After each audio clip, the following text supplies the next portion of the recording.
Hi மக்களே, எல்லாம் எப்படி இருக்கிறீங்க? நான் நல்லா இருக்கிறேன். கர்த்தருடைய கிருபையும் அவருடைய பெரிதான இரக்கத்தில் நான் நல்லா இருக்கிறேன் மக்களே. அப்புறம் அந்த ஆம்ஸ்ட்ராங்னு சொல்லி ஒரு தலித்துகள் தலைவர் அவர் சொல்லி நாங்கள் பார்த்தது கூட இல்லை. அவர் பாருங்கள், எவ்வளோ நல்லது செஞ்சுருக்கிறாரு, எவ்வளோ நல்ல ஜனங்களுக்கு செஞ்சுருக்கிறாரு, எவ்வளோ பேர்த்த படிக்க வச்சுக்கிறாரு, எவ்வளோ பேர் படித்து இன்றைக்கி பட்டதாரியாக இருக்கிறாங்க, வைக்கலங்களாக இருக்காங்க.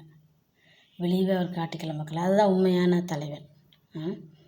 அவரை நல்லது செஞ்ச ஒரு மனுஷனை அடித்து கொன்று போட்டீங்க. இன்றைக்கி அந்த குழந்தையும் அந்த குடும்பம் அனாதையாட்டு இருக்குது. ஏன்ப்பா நல்லது யாருமே செய்யக்கூடாதுன்னு முடிவு எடுக்கிறீங்களா? நீங்கள்லாம் உங்களை பெற்றது ஒரு தாய் தகப்பன் தானே. அந்த குழந்தைய அனாதையாக வாழும் அந்த அம்மாவுக்கு இந்த எத்தனை பாட்டாங்க. நல்லாவே இருந்தாலும் அவங்க வாழ விட மாட்டாங்க இந்த சமுதாயம். ஆனாலும் ஒரு நல்லது செஞ்ச ஒரு மனுஷனுக்கு இந்த மாதிரி ஒரு சாவையாக கொடுப்பீங்க நீங்கள். அடுத்தவங்க ரத்தத்தில் என்னையா உங்களுக்கெல்லாம் சாப்பிட்றீங்க, அடுத்தவங்க ரத்தத்தில் வாழ்கிறீங்க நீங்கள்லாம். உங்களை பெற்றது ஒரு தாய் தானே. இந்த தாய்க்கு உலகத்தில் வாழ்ந்தவர் இந்த மாதிரி ஒரு நல்ல பேரை வாங்கி கொடுத்துட்டு சாவுங்க. நீங்கள்லாம் நாளைக்கு செத்து கிடந்தீங்கன்னா உங்களை ஒரு நாய் கூட உங்களை சிந்தாது. அந்த மாதிரி உங்களோட வாழ்க்கை வாழுவீங்க, நீங்களும் இருக்குவீங்க. இந்த மனுஷன் செத்ததுக்கு ஊர் ஜனமே அழுகுது, வாலிப பசங்களாம் அழுகுறாங்க. எத்தனை ஜனங்க ஐயோ எங்கள் தலைவனை இப்படி அநியாயமாக கொண்டுட்டாங்களேன்னு சொல்லி அழுகுறாங்க. இன்றைக்கி அவர் தேரும் திருவிழாவுமா அவரை கொண்டு போய் அடக்கம் பண்ணிட்டாங்க. ஆனால் நீங்கள் செத்தீங்கன்னா நாளைக்கு உங்கள் குடும்பத்தில் இருக்கிறவங்களும் உங்களுக்கு அழுக மாட்டாங்க. ஏன்னா நான் கண்ணால் பார்த்துருக்குறேன். என் குடும்பத்திலே நடந்தது.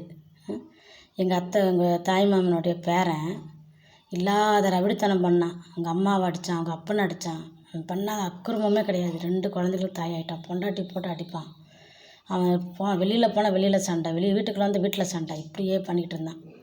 கடைசியில் அவன் என்ன பண்ணிட்டான், அவனாலேயே முடியலை. அவனை யாருமே அவனை மதிக்க மாட்டான்னாங்க. போலீஸு கேஸுன்னு அவங்க அப்பனா தான் அவனை விட்டாங்க. கடைசியில் அவனா என்ன பண்ணிட்டான், அவனால் முடியாத கடைசியில் தூக்கில் தூங்கி செத்துட்டான். அவன் செத்த உடனே எல்லோரும் அழுதாங்க இது பண்ணாங்க. நான் பெத்த தாய் ஒரே ஒரு வார்த்தை சொல்லிச்சு, தன் வயிற்று அடிச்சுக்கிட்டு, இவனையா அந்த வயிற்றில் நான் சமந்தேன், இவனையா இந்த மாதிரி ஒரு ஒழுங்கினமானவனையா நான் என் வயிற்றில் சமந்து பெற்றேன் ஆண்டவரே சொல்லி அந்த அம்மா வயிற்றில் அடிச்சுக்கிட்டு அழுதுச்சு. இந்த மாதிரி ஒரு ஆளையை பெற்றேன். இதுதான் உங்கள் வாழ்க்கை. நீங்கள் தகப்புன்னு தாய் உங்களை பார்த்து நீங்கள் செத்தீங்கன்னா உங்கள் வயிற்றில் வாயில் அடிச்சுட்டு தான் அழுவாங்க. ஏன்னா தொலைஞ்சி இந்த மாதிரி ஒரு அயோக்கியனையே அந்த மாதிரி அயோக்கியர்களாக நான் பெற்று வளர்த்தேன்னு சொல்லி தன காலம் வளர்த்தேன்னு சொல்லி இதுலையே அவங்க வாழ்க்கை. மனுஷன் உலகத்தில் எப்படி வாழணுன்றது முதலால் இந்த மாதிரி ஆளுங்களை பார்த்து கற்றுக்கங்க. சின்ன சாப்பாடு, சின்ன ஒரு பொட்டலம் சாப்பாடு கொடுத்து அது வீடியோ எடுத்து ஊருக்கே உலகத்துக்கே தெரியப்படுத்துகிறாங்க ஜனங்க.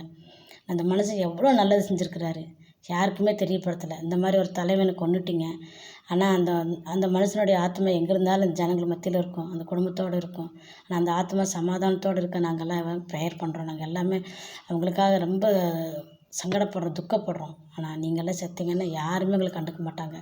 அதனால் உலகத்தில் வாழ மட்டும் நல்லது செஞ்சுட்டு வாழுங்க. அப்படி அடுத்தவங்க கொன்று அடுத்தவங்கள ரத்தத்தில் நீங்கள் வாழ்கிறது, அதுக்கு வாழாமையே இருக்கலாம் நீங்கள்.